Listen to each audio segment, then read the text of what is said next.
My earliest life memories are of chaos and a lot of noise. You see, my parents never got along with each other. A lot of people wake up to the sound of alarms or some piano playing in their phones. But me, I used to wake up to my mother screaming at my dad. You never pay the bills on time. You care more about money than you care about the family. Imagine having a big red alarm, those fire alarms that apartment buildings have, right above your head, right above your bed. That's what it felt like when I used to wake up shocked and alarmed. My dad would also not be so nice. He would yell at me and my brother for the smallest things that you would imagine. Things like, why didn't you turn off the lights when you left the room? We just went out to get water. We were still studying. That's why we didn't turn off the lights. Most of the times, me and my brother, we felt really helpless because we could not stand up for ourselves. We did not know how to defend ourselves. The only escape I had was with my friends. I had one single routine every single day from my high school to my college days. I would come back home, I would drop my bag on the ground, I would grab the keys of my dad's scooter and go hang out with my friends. This was the only time I felt in control of my life.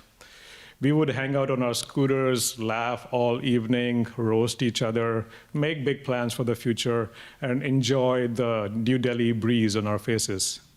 We were a bunch of rebels. I wore bracelets in my hand. I had a neck tattoo as well, neck bracelet as well. And I also had these gloves that had no fingers on them.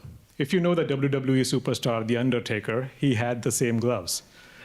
I did like to feel like the Phenom. But as soon as I would get back home, the Phenom would be waken up to the reality that I had no control of my life. I would still get back to the reality of chaos and helplessness. A few days later, my college announced that we are all going to a hill station on a road trip. The city is called Shimla, it's in India. And we were all super excited because we would get to spend time with the whole group of friends with no parents, nobody to watch us, and we could do whatever. The next thing I remember, I was on a bus. We were singing, dancing, falling all over the place in the bus, but nobody got hurt and nobody really cared. As soon as we reached Shimla, the first thing we wanted to do was to explore the city. So I grabbed a girl who had a vibe going on at that time, and we went to explore the market. Since I was such a rebel at that time, I noticed a tattoo shop in the market, and I immediately wanted to get a tattoo that would make me look tough. I went in and I started browsing through the tattoo book of the tattoo artist. Most of the tattoos were very pink, childlike, unicornish, and I wasn't like that. I wanted a tough-looking tattoo. I noticed a wolf in that tattoo book, and the wolf had red eyes, and it had fumes coming out of its nose. And that's when I knew that I wanted to get that tattoo. I got the tattoo on my neck right here, and the tattoo artist promised me that it'll last a week, which worked out well for me because my family is very conservative and they would not like it if I had a permanent tattoo. I left the tattoo shop feeling very, very badass and tough because I had a wolf on my neck. But the next day, after I took a shower, the tattoo was mostly gone. I was furious. I realized I need to get my money back right now. This is not what I paid for. So I went right back to the tattoo shop with the same girl. And I asked the tattoo guy, dude, you told me that this tattoo will last a week, but it's only day 2, and the tattoo's almost all gone. What the hell, man? The dude just shrugged at me and he said, we never promised you that it'll last a week. The rebel in me got really mad.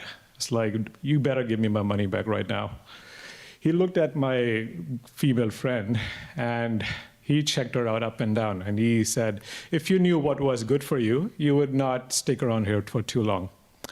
I looked at her myself and I realized I am tough, but I'm not stupid. I'm not going to put her safety at risk because of a tattoo. So I left the shop feeling defeated, but as I was leaving the shop, I called my really good friend Rohan, and I told him the whole situation. My friends were really tight back then, and he came to the shop within 2 minutes. He was also hanging out with his girlfriend at the time.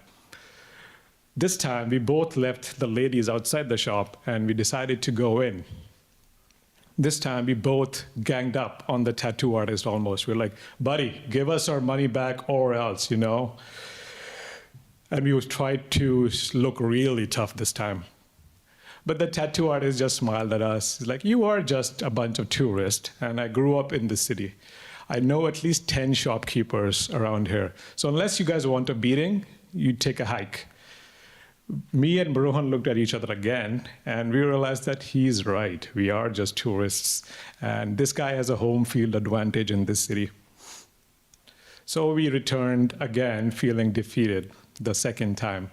But this time, while we were heading out of the shop, we noticed a potential customer for this guy coming in.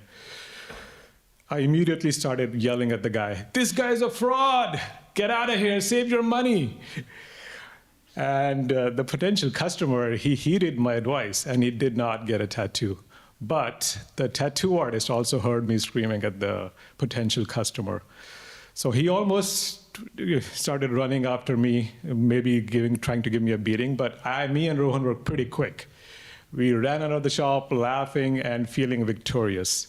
Vengeance was really sweet. Jumping forward to a few years, I found myself sitting in the emergency room of QE2. I had developed a cold that was not going away.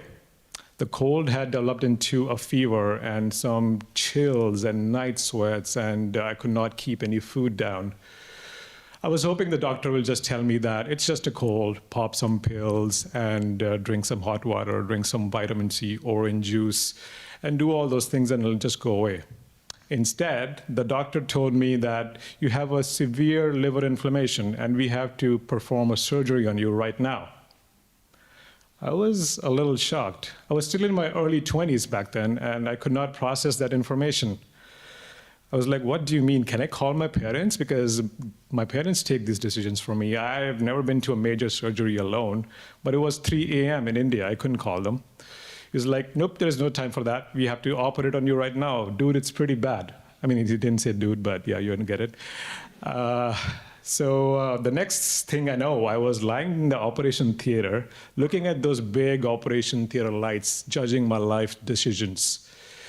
I immigrated to Canada to get away from my family, and I wanted to get control of my life, but was it worth it? I have to do my own laundry, I have to do my dishes, which I never did in my life.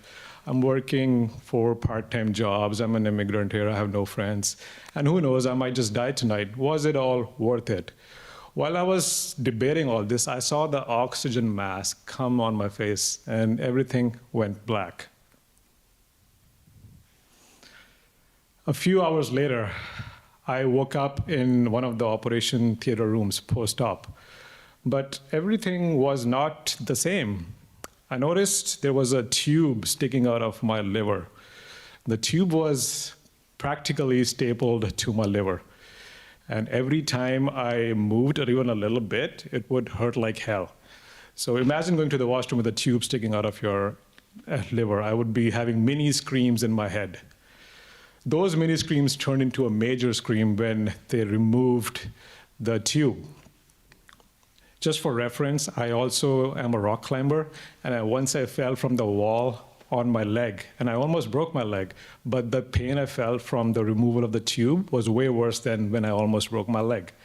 I straight up was screaming for 5 minutes.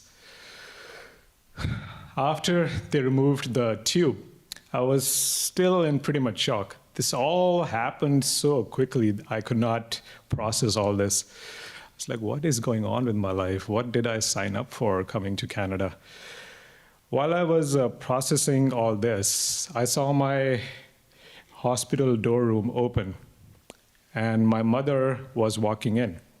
She had taken a flight from India to help me recover.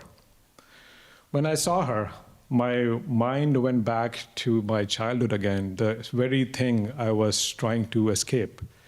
However, this time I did not feel helpless. Now, I was a full-time rebel with a tattoo that will last me a lifetime.